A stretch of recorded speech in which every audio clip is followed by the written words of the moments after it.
بسم اللہ الرحمن الرحیم۔ السلام علیکم۔ پروگرام علم و حکمت میں خوش آمدید۔ میں ہوں محمد حسن الیاس۔ ناظرین کرام، ڈاکٹر غطریف شہباز ندوی صاحب ہندوستان کے ایک معروف عالم ہیں۔ انہوں نے ایک مقالہ لکھا ہے، اس مقالے میں اس سوال پر روشنی ڈالی ہے کہ ہمارے دور حاضر کی جو نئی اجتہادی ڈیولپمنٹس ہیں ریاست کے حوالے سے، سیاست کے حوالے سے، اس طرح سائنس کے میدان میں، اور جو کچھ قدیم تراث اور ہماری فکری روایت کے اندر بننے والے نقطہ نظر ہیں، ان کے مابین ایک بڑا فکری مکالمہ ہونا ناگزیر ہے۔ ریاست اور سیاست کی بحث پر غامدی صاحب سے ہم نے استفادے کا آغاز کیا تھا، اسی سلسلے کو آگے بڑھائیں گے۔ اس میں سابق مقصد موجود ہیں جناب جاوید احمد غامدی صاحب۔ السلام علیکم غامدی صاحب۔ وعلیکم السلام۔ ہم سب حاکمیت کا جو تصور ہمارے ہاں سیاسی اسلام کی تعبیرات میں سامنے آتا ہے، خود ریاست کی جو تشکیل نو ہوئی ہے اسٹرکچر کی، اسٹیٹ کرافٹ کی، اس کے مابین دین کا کیا نقطہ نظر ہے، کیسے ایک فکری ہم آہنگی پیدا کی جا سکتی ہے، اسی سلسلے کو میں آگے بڑھاتا ہوں۔ ایک اور جو بڑا مسئلہ ہے ہمارے ہاں زیر بحث رہتا ہے بالخصوص دینی لٹریچر میں، وہ دارالاسلام اور دارالحرب کی روایتی فقہی اصطلاحات ہیں جو اپنا ایک تاریخی سیاق رکھتی ہیں، لیکن آج کا جو بین الاقوامی قانون ہے اس میں جو شہریت کے قوانین ہیں، اس طرح بین الاقوامی برادری کے ساتھ جو معاملات ہیں، ان کے درمیان جو پیکٹس ہیں، اسی طرح سے کچھ بڑے سوشل کانٹیکسٹ وجود پذیر ہو گئے ہیں، اقوام متحدہ ان کی ضامن ہوتی ہے۔ اس تاریخی پس منظر میں ڈاکٹر صاحب یہ سوال پوچھتے ہیں کہ کیا دارالحرب اور دارالاسلام کی اصطلاحات کو نئی تشکیلی نو کے مراحل سے گزارا جا سکتا ہے؟ یعنی کیا ہم یہ کہہ سکتے ہیں کہ آج کے دور میں جو اسٹیٹس ہیں وہ دارالدعوہ ہیں یا دارالعہد ہیں، ان کے ساتھ معاہدات ہو گئے ہیں؟ کیونکہ قدیم اسٹرکچر صرف ان دو چیزوں سے ہی بات کرتا ہے۔ کیسے دیکھتے ہیں آپ اس قدیم نقطہ نظر کو اور پھر جدید ریاستی ڈیولپمنٹ کو، اور پھر ان کے درمیان کوئی عقد ہو سکتا ہے؟ میں نے پچھلی دفعہ بھی یہ عرض کیا تھا کہ مسلمان کی حیثیت سے میں سب سے پہلے یہ دیکھوں گا کہ میرے پروردگار نے مجھے کسی چیز کا پابند کیا ہے یا پابند نہیں کیا۔ ٹھیک۔ چنانچہ اس معاملے میں بھی قرآن مجید کی طرف رجوع کیا جائے گا، رسالت مآب صلی اللہ علیہ وسلم کے ارشادات کو دیکھا جائے گا، ان کا آپ ابتدا سے انتہا تک مطالعہ کر لیجئے، اس طرح کی کوئی تعبیر وہاں سرے سے اختیاری نہیں کی گئی۔ اچھا، یعنی مسلمانوں نے افراد کی حیثیت سے دین قبول کیا۔ جب وہ مکے میں تھے انہوں نے پیغمبر کی دعوت قبول کر لی، اور یہ واقعہ صرف مکے ہی میں پیش نہیں آیا، اس سے پہلے بھی بہت سے پیغمبر آتے رہے، 2 4 10 20 100 لوگ ان پر ایمان لے آتے تھے۔ مسلمانوں کی اگر کوئی باقاعدہ حکومت یا ریاست تاریخ میں قائم ہوئی تو وہ اصل میں بنی اسرائیل کی ریاستیں تھیں۔ بنی اسرائیلی کے ہاں پہلی مرتبہ قومی لحاظ سے شریعت دی گئی، اور یہ بتایا گیا کہ اجتماعی زندگی کے بارے میں یہ احکام ہے۔ اس میں بھی اس طرح کی کوئی تعبیریں اختیار نہیں کی گئیں، یہ تعبیریں ہماری فقہ میں اختیار کی گئیں، زمانے اور حالات کے لحاظ سے اختیار کی گئیں۔ اس وقت صورتحال کیا تھی؟ سیاسی صورتحال کو دیکھنا چاہیے۔ تو سیاسی صورتحال یہ تھی کہ لوگ اپنی سلطنتیں قائم کرتے تھے، فتوحات کا دور تھا، اور یہ معاملہ صرف مسلمانوں کے ساتھ نہیں تھا، دنیا بھر میں یہی۔ اگر کسی جگہ کوئی حکومت قائم ہو گئی ہے، وہاں کوئی ایسا شخص ہے جو حوصلہ مند ہے، وہ آگے بڑھ سکتا ہے، تو وہ فاتح عالم بننے کے خواب دیکھتا تھا۔ آخر اسکندر کے بارے میں، ہینیبال کے بارے میں، اور بہت سے لوگوں کے بارے میں ہم یہی پڑھتے ہیں۔ تو مسلمانوں کی بھی ایک سلطنت قائم ہوئی۔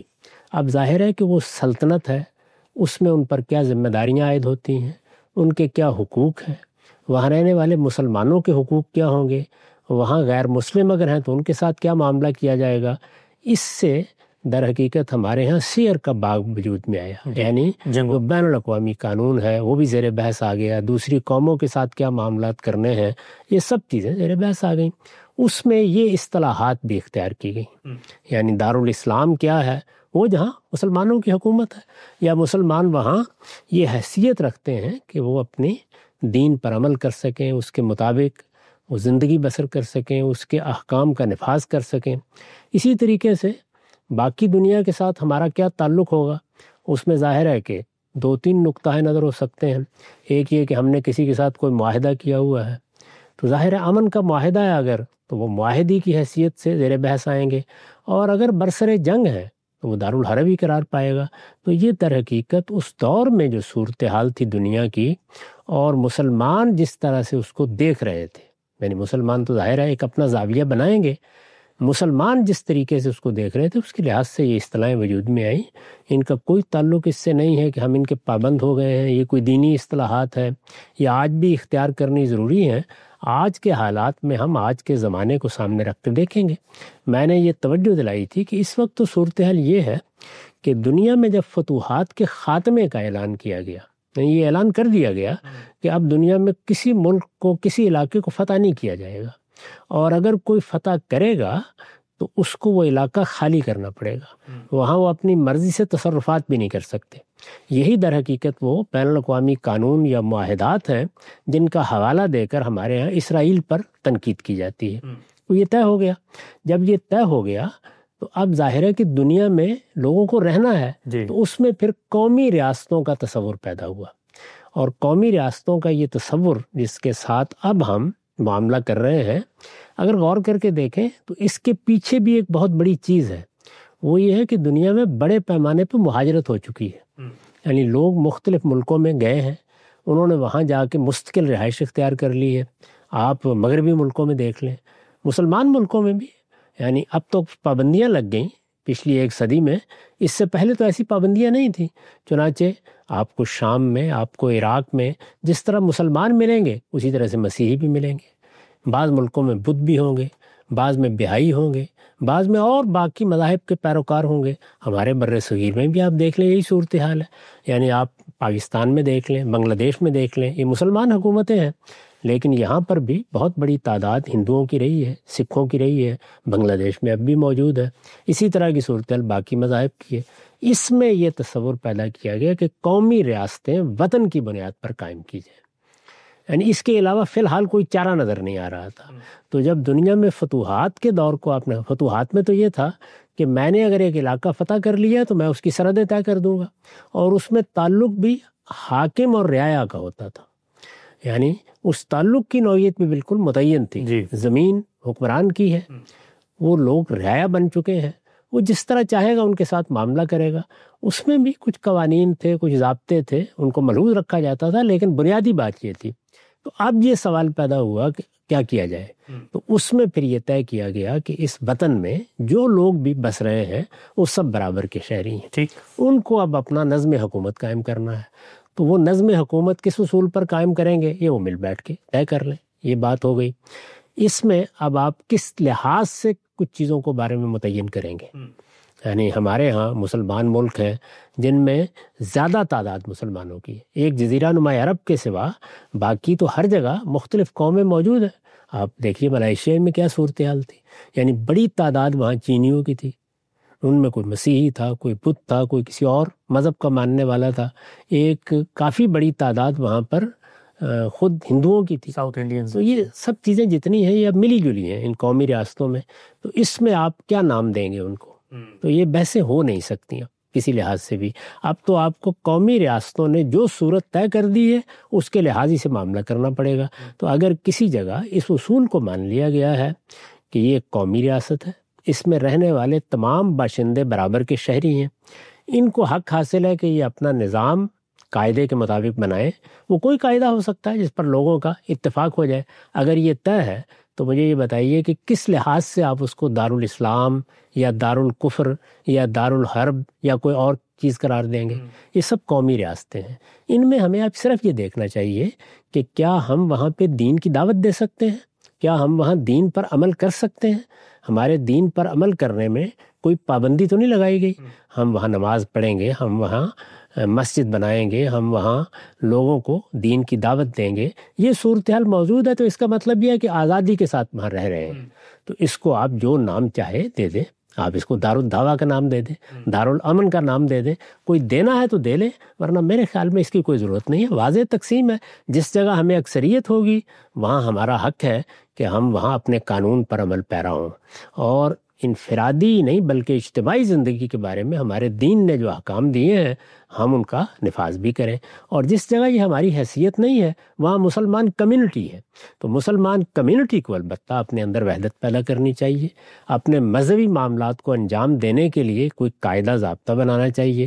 مساجد کا اہتمام ہے، جمعے کا اہتمام ہے، اسی طرح لوگوں کی تدفین کے مسائل ہیں. یہ اصل میں کمیونٹی کے مسائل ہیں. ان کو فرقہ بندیوں سے بلند ہونا چاہیے اور اسی لحاظ سے ان کا اہتمام کرنا چاہیے. تو اس وقت کے مسائل یہ ہیں، یہ مسائل اس وقت کے مسائل نہیں. نقطہ بالکل واضح ہو گیا. اچھا ہم صاحب، یہ آپ کی جو پوری اس بات سے ایک چیز سمجھ میں آتی ہے وہ یہ کہ یہ جو اصطلاحات ہمارے علم کی تاریخ کے اندر ایسی پیوست ہو گئی ہیں کہ اب جب ہم ان کو پڑھتے ہیں تو گویا ہمیں لگتا ہے کہ ہم کوئی دینی مطالبہ ہے جس کا مطالعہ کر رہے ہیں. یہی دارالاسلام دارالکفر، ہم خود جب پیدا ہوئے بچپن سے یہ دونوں اصطلاحات سنتے ہیں. یہ دین سیکھنے کے لیے جب لوگ جاتے ہیں، مدارس کا رخ کرتے ہیں، وہاں پر جو دینی لٹریچر ان کو پڑھایا جاتا ہے فقہ، اس میں بھی مسلمان حکمران یا مسلمان عوام جو دنیا کے ساتھ معاملات کریں گے ان میں نوعیت کیا ہی تو نقطہ یہ واضح ہونا چاہیے کہ یہ جو اصطلاحات آپ کے دینی لٹریچر میں آ گئی ہیں پیغمبر کی وضع کردہ اصطلاحات نہیں ہیں، بلکہ یہ ایک دور کے اندر جو بیانیہ تھا، جو عالمی عرف رائج تھا، اس کے لحاظ سے امر واقعی کا بیان ہے، ایک تقسیم ہے جس کو ہم پڑھ رہے ہوتے ہیں. اور جب جس کو تبدیل بھی کیا جائے تو ہم نے دیکھا کہ بہت لوگوں کے حساس احساسات ہوتے ہیں، وہ مجبور ہو جاتے ہیں اس کو آپ دین میں تبدیلی کر رہے ہیں. یعنی یہ تو عالمی عرف اس زمانے میں جیسا تھا اس کو بیان کر دیا، اسلام ہے ایک جگہ پہ، ایک جگہ کفر ہے، آج صورتحال تبدیل ہو گئی. یہ دینی لٹریچر بھی نہیں ہے، یہ قانون ہے، یعنی مسلم لا ہے. تو ظاہر ہے کہ جو قانون ہے وہ تو حالات کے لحاظ سے ڈیولپ ہوتا ہے. جی یہ بالکل درست ہے کہ ہمارا جو مسلم لا ہے اس پر بڑے گہرے اثرات ہیں ہماری شریعت کے. ہاں جی، یعنی جو دین کی دعوت ہے یا دین کا پیغام ہے اس میں ایک حصہ قانون کا بھی ہے. تو وہ قانون جو اللہ تعالیٰ نے ہمیں دیا ہے اس سے انہوں نے بات شروع کی. ٹھیک، مسلمانوں کے معاشرے میں جب قانون کی ڈیولپمنٹ ہوگی وہیں سے شروع ہوگی، تو بات تو وہاں سے شروع کی جائے گی. بالکل. اس لحاظ سے وہ بڑی بابرکت چیز ہے.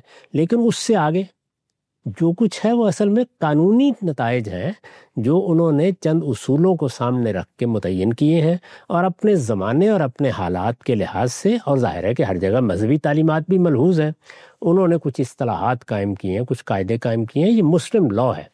میں تو بارہا یہ عرض کر چکا ہوں کہ ہمیں اپنے ملکوں میں جہاں جہاں ہمیں آزادی حاصل ہوئی یا جہاں ہم اپنے طریقے پہ حکومت کر رہے ہیں وہاں مسلم لا ہی کو اختیار کرنا چاہیے تھا. یعنی وہ قانون کے لحاظ سے بھی ہمارے لیے بہت بہتر ہے. اس پر چونکہ شریعت کی چھاپ ہے اس لحاظ سے بھی وہ بڑی غیر معمولی اہمیت رکھتا ہے. اور پھر اس سے آگے بڑھ کر وہ ہماری 1200 سال کی روایت سے ہم کو وابستہ کرتا ہے. اس میں البتہ ہمیں زمانے اور حالات کے لحاظ سے تبدیلیاں کرنی ہیں، کیونکہ قانون تو ہمیشہ انسانی تجربات سے وجود پذیر ہوتا ہے.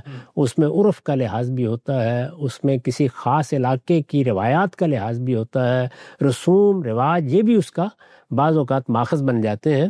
تو یہ ساری چیزیں جتنی ہیں وہ اس میں ملحوظ ہے. اس کو دینی لٹریچر بھی نہیں کہنا چاہیے. میرے نزدیک صحیح تعبیر یہ ہے کہ یہ مسلم لا ہے. اس کی ہمارے ہاں مختلف روایتیں، جیسے حنفی روایت ہے، شافعی روایت ہے، حنبلی روایت ہے، جعفری روایت ہے. تو مختلف روایتیں بھی ہیں، ظاہری روایت بھی رہی ہے. اس میں انفرادی طور پر بھی بہت سے لوگوں نے اپنا اپنا نقطہ نظر بیان کیا ہے. یہ ہمارا علمی ذخیرہ ہے، اس سے ہمیں استفادہ کرنا چاہیے. میں تو اس بات پر مسلسل توجہ دلا رہا ہوں کہ جس جس جگہ بھی مسلمانوں نے اپنی اس روایت سے وابستہ ہو کر اپنی قانونی زندگی کی ابتدا کی ہے وہاں حالات بہتر ہوئے ہیں. اور پھر یہ کہ جس قانونی روایت کو ہم نے اختیار کیا ہے، کامن لا کی روایت، وہ در حقیقت ہماری معاشرت کے ساتھ بھی مناسبت نہیں رکھتی. اور اگر آپ دیکھیں گے تو خود ہمارے ہاں جو بصیرت رکھنے والے قاضی حضرات ہیں یا بڑے قانون دان ہیں وہ بھی اس پر تبصرے کرتے رہتے ہیں اور بتاتے رہتے ہیں کہ ہمارے لیے انکوزیٹوریل روایت زیادہ بہتر تھی. ٹھیک نقطہ واضح، جس میں قاضی یا جج اپنا فرض انجام دیتا ہے اور اصل میں وہ معاملے کو خود دیکھ رہا ہوتا ہے. تو یہ طریقے ہمارے ہاں ہماری قانونی روایت میں موجود تھے. اس کو اسی جگہ سے دیکھنا چاہیے، ایک قوم کی قانونی روایت کیا ہے. صحیح نقطہ واضح ہوا. آگے بڑھاتے ہیں. اچھا ہم سب یہ مثال کے طور پہ جب ان اصطلاحات پر اصرار کیا جاتا ہے اور عالمی عرف تبدیل ہو چکا ہے اور ظاہری بات ہے عملی طور پر آپ کچھ بھی کہیں آپ اسی عرف میں کھڑے ہوئے ہیں، آپ کے پاس باہر کا ایک پاسپورٹ ہے جو ایک ملک کی شناخت کے ساتھ جڑا ہوا ہے، آپ دنیا میں جاتے ہیں، اپنا تعارف اس ملک سے کراتے ہیں، آپ سرحدوں کے پابند ہیں.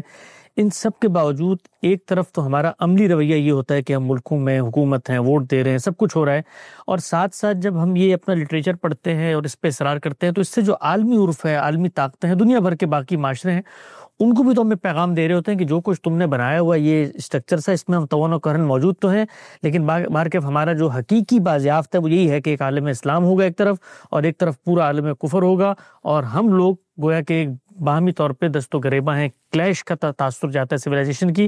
تو اگر ان کو ریوزٹ نہ کیا جائے تو عملی طور پر آپ جس بھی بندوبست میں کھڑے ہوں دنیا کو آپ یہ پیغام دینے میں ناکام رہتے ہیں کہ بھئی ہم اس بندوبست میں ساتھ چلنے کو تیار ہیں. یہ بندوبست فرض کر لیجیے تھوڑی دیر کے لیے کہ ہمیں نہیں قبول، انصاف پر نہیں مبنی، اگر انصاف پر مبنی نہیں ہے یا ہماری روایات کے مطابق نہیں ہے، تو ہمیں حق حاصل ہے کہ ہم اس پر تنقید کرتے بالکل رہیں، صحیح، اس میں کوئی معنی نہیں ہے، تنقید کرتے رہے اس کے اوپر، لیکن اس کی جگہ پھر کوئی متبادل صورت پیش کرنی ہوگی نا۔ اور دنیا میں سیاسی لحاظ سے متبادل صورتیں وہ میرے یا آپ کے بعد سے نہیں پیدا ہوتی، وہ طاقت سے پیدا ہوتی ہیں۔ جب آپ کے پاس طاقت ہوگی تو آپ ایک نئی دنیا وجود پذیر کر دو۔ بہت اہم نقطہ، یہ قومی ریاستیں بھی اصل میں طاقت سے وجود پذیر، طاقتوروں نے تو بنائی ہیں، یعنی طاقتوروں نے ایک دوسرا فیصلہ کر لیا ہے، اور پھر بتدریج یعنی اس کے حالات ہوتے ہیں، طاقت کو کس طریقے سے اللہ تعالیٰ بھی گرفت میں رکھتے ہیں۔ اس میں جو قانون بیان ہوا ہے قرآن مجید میں کہ میں لوگوں کی طاقت کو ایک دوسرے کے ذریعے سے قاعدے میں رکھتا ہوں، تو یہ ساری چیزیں دنیا میں اسی طرح ہوتی رہتی ہیں۔ ہمارے پاس اگر طاقت ہوگی تو ہو سکتا ہے کہ ہم کوئی دوسرا طریقہ اختیار کریں، وہ دوسرا طریقہ آپ کی طاقت منواتی ہے۔ تو اس وقت جو طریقہ منوا لیا گیا ہے اس میں میرے خیال میں صرف دو سوال ہونے چاہیے۔ ایک یہ کہ کیا وہ کوئی کفر ہے، اس میں ہم نہیں رہ سکتے، ہمیں ہر حال میں وہاں سے ہجرت کر جانا ہے یا مزاحمت کرنی ہے، قومی ریاستوں کے ساتھ ہماری کوئی موافقت نہیں ہو سکتی۔ ایک سوال یہ ہے، اس سوال کا میں نے 2015 میں جواب دیا تھا کہ اس میں کوئی معنی نہیں ہے، ہمارا دین اس طرح کے حالات میں بھی ہمیں ہدایت دیتا ہے کہ ہمیں کیسے زندگی بسر کرنی ہے۔ ایک سوال یہ، دوسرے یہ کہ یہ کیا کوئی آئیڈیل صورتحال ہے؟ میں نے یہ عرض کیا تھا کہ ضروری نہیں ہے، اس سے بہتر کوئی چیز ہو سکتی ہے، دنیا میں کل کوئی تبدیلی آ سکتی ہے۔ یعنی اس وقت جو نظم بنایا گیا ہے یہ پہلی دوسری جنگ عظیم کے بعد بنا ہے، دو بڑی جنگیں ہوئیں، ان کے نتیجے میں طاقت کا جو توازن وجود میں آیا ہے اس کو قائم رکھنے کے لیے یہ نظم بنایا گیا ہے۔ آپ تھوڑی دیر کے لیے تصور کریں کہ ایک تیسری جنگ خدا نخواستہ ہو گئی ہے، ممکن ہے کہ اس کے بعد کوئی اور نظم بنانا پڑ جائے۔ تو یہ اصل میں طاقت کی کار فرمائی ہے، وہ جس طریقے سے معاملہ کرے گی ہو جائے گی۔ ہمیں دیکھنا یہ ہے کہ کیا ہم اس وقت دنیا کا نقشہ بنانے کی پوزیشن میں ہیں تو بنائیں گے، اور اگر نہیں ہیں تو پھر یہ دیکھیں گے کہ جو نقشہ بنا ہوا ہے اس میں ہم اپنے دین کے لحاظ سے بہتر زندگی کیسے بسر کر سکتے ہیں۔ نقطہ بالکل واضح ہوا۔ اگر ہم صاحب یہ جو بھی آپ نے آخری بات کی ہے، میں چونکہ دنیا بھر میں پڑھتا رہتا ہوں اس نقطہ نظر پر جو تنقیدات ہوتی ہیں، ایک اس جانب کا ایک نظریہ آپ کی خدمت میں رکھ کے تبصرہ چاہتا ہوں۔ مثال طور پر کہتے ہیں کہ جو عالمی بندوبست آپ ہمیں کہہ رہے ہیں کہ اس پر فی الوقت راضی یا مطمئن ہو جاؤ چونکہ یہی بنا ہوا ہے اور پھر اختلاف کی تمہیں گنجائش ہے، تو وہ یہ کہتے ہیں کہ اس عالمی نظم میں، بندوبست میں، قومی ریاستوں کی تقسیم میں ہم نے ایک رستہ نکال لیا، اس میں ہمارے حقوق کا تحفظ ہو رہا ہے۔ ہم نے انہی قومی ریاستوں میں سے ایک ملک کو دارالاسلام بنانے کی کوشش کی، اور عالمی عرف نے جو کچھ تقاضے دیے تھے، پارلیمنٹ یہ وہ کنسنسس ان سے کر کے قراردادیں، تو ہم جب آپ یہ کہتے ہیں یہ کوئی انصاف اور یہ کوئی خالص اس کی بنیاد پہ نہیں بنا ہوا، تو پھر ہم بھی فیئر پلے کیوں کریں؟ ہمیں جہاں موقع ملے گا وہاں اپنا نقطہ نظر داخل کر کے مفاد حاصل کر لیں گے۔ تو آپ کو کیا کرنا پڑا پھر؟ اس کے لیے جنگ کرنا پڑی نا، تو یہ طاقت ہی کا استعمال ہے۔ یعنی دیکھیے راستے صرف دو ہی ہیں، ایک یہ کہ آپ پرامن طریقے سے معاملات کر رہے ہیں، دوسرے یہ کہ آپ نے طاقت کے استعمال کا فیصلہ کر لیا۔ تو طاقت کا آپ نے استعمال کس کے خلاف کیا ہے؟ آپ نے اپنی قوم کے خلاف کیا ہے۔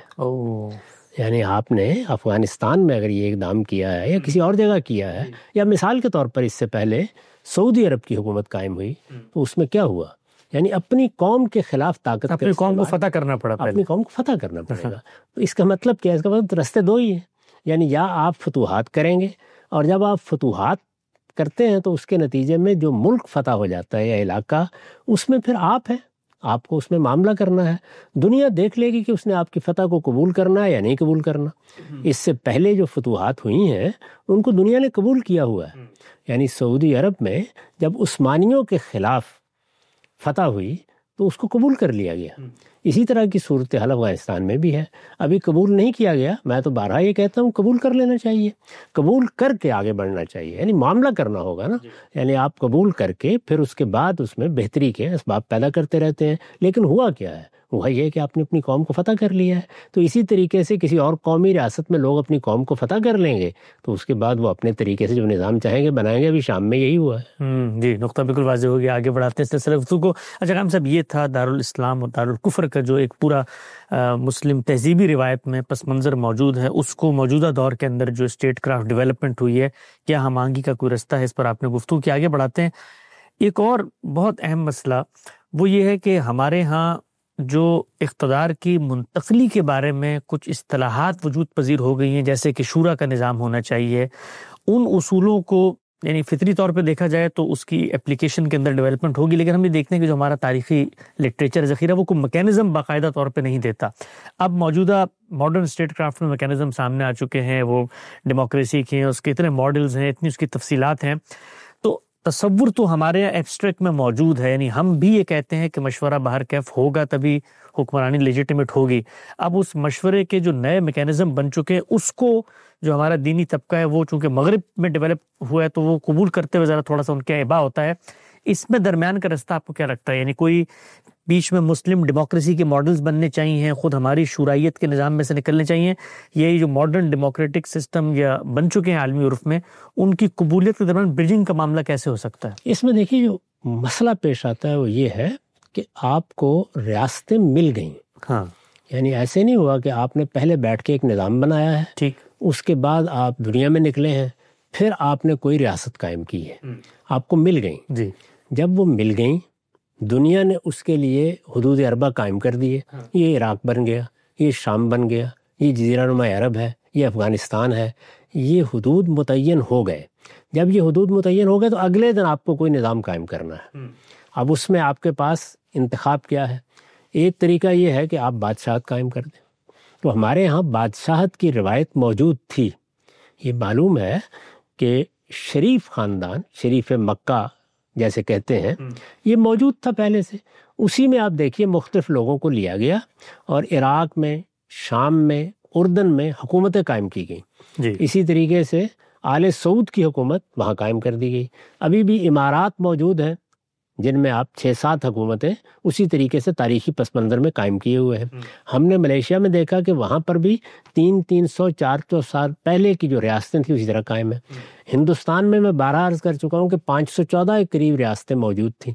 تو ان ریاستوں میں بھی موروثی حکمرانی جاری تھی. ٹھیک، تو ایک طریقہ یہ تھا کہ وہ موروثی حکمرانی موجود ہے، آپ اسی طریقے سے نظام چلا رہے ہیں. ابھی بھی جزیرہ نما عرب میں، عمان میں، امارات میں، قطر میں، خود جزیرہ نما عرب میں، سعودی عرب جس کو آپ کہتے ہیں، یہ ساری معاملات اسی طریقے سے چل رہے ہیں. اور بھی بعض جگہوں پر اس کی مثالیں دی جا سکتی ہیں. دوسرا کیا ہے؟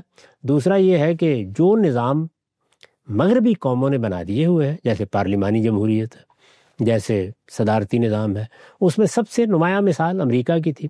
آپ ان میں سے کسی کو لے لیں اور لے کر ابتدا کر دیں. جیسے آپ نے قانونی روایت میں یہ فیصلہ کرنا تھا کہ کامن لا کی روایت، سول لا کی روایت، مسلم لا کی روایت، کچھ موجود ہوگا پہلے سے، کیونکہ ایک ریاست ہے، اس نے اگلے دن اپنا کام انجام دینا ہے، تو آپ اس کو لے لیتے ہیں. ایک تیسرا طریقہ کیا ہے؟ تیسرا طریقہ یہ ہے کہ عبوری طور پر آپ نے اقتدار سنبھالا ہے اور آپ نے پھر اپنی روایات کو سامنے رکھ کر کوئی نیا نظام بنایا ہے. اس کی سب سے نمایاں مثال دور حاضر میں ایران ہے. وہاں دیکھیے کہ وہاں علماء کی حکومت قائم ہو گئی، اقتدار ان کے پاس آ گیا. تو انہوں نے اپنی مذہبی روایت کو سامنے رکھ کر اور موجودہ زمانے میں جو انتخابات کے طریقے پیدا ہو چکے ہوئے تھے ان میں ایک امتزاج قائم کیا اور اپنے لیے ایک نظام بنا لیا. تو یہ سارے راستے کھلے ہوئے ہیں، ان پر گفتگو ہوتی رہنی چاہیے. اس میں بہتری کے طریقے بھی اختیار کیے جا سکتے ہیں.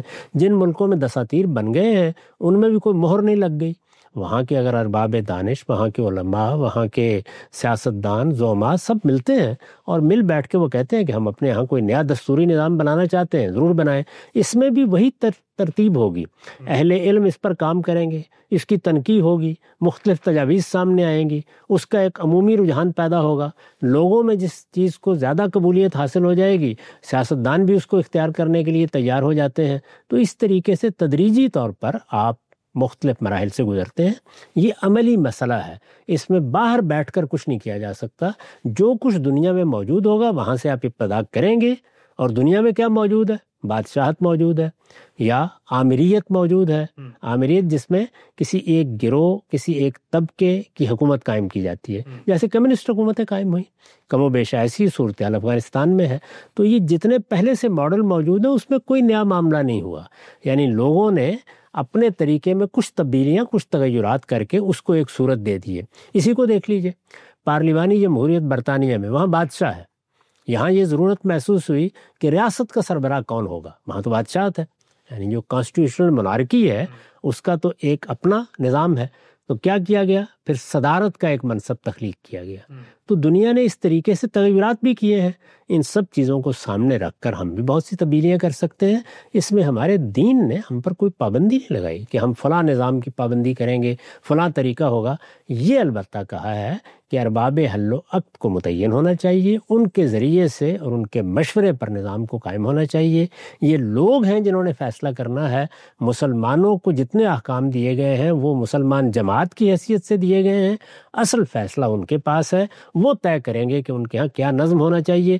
یہ ہم جانتے ہیں تاریخی طور پر کہ بنی اسرائیل میں ایک جمہوری نوعیت کا نظام اللہ تعالیٰ نے اس زمانے کے حالات کے لحاظ سے قائم کر دیا تھا. سیدنا موسیٰ کے بعد وہ اس پر راضی نہیں رہے، انہوں نے کہا ہمیں بادشاہت چاہیے.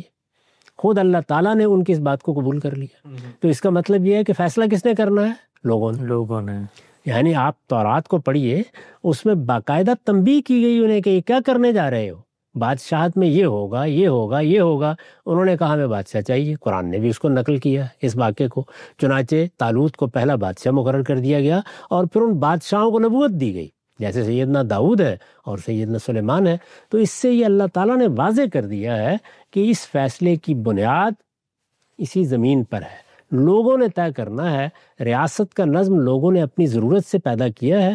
ان کو کوئی رائے دی جائے گی، کوئی مشورہ دیا جائے گا، لیکن طے انہی نے کرنا ہے کہ وہ کون سا نظام پسند کرتے ہیں.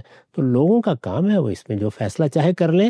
دین میں کسی چیز کا پابند نہیں کیا گیا سوائے اس بات کے کہ امرہم شوری بینہم، مسلمانوں کا نظم ان کے باہمی مشورے پر قائم ہونا چاہیے. ٹھیک، نقطہ بالکل واضح ہو گیا. اچھا ہم سے ایک ضمنی سا سوال یہاں پہ، چونکہ ہمارا جو ماڈل ہے جس پر لوگ اس کو تسلیم بھی کرتے ہیں امرہم شوری بینہم کا اور عمل پیرا بھی ہوتا ہے، ان کا ایک اصرار یہ بھی ہوتا ہے کہ ہم نظام کو بہرکیف شورائیت پر مبنی ہی رکھیں گے، یعنی مشورے سے آگے بڑھے گا، لیکن نظام وجود پذیر مشورے سے ہو.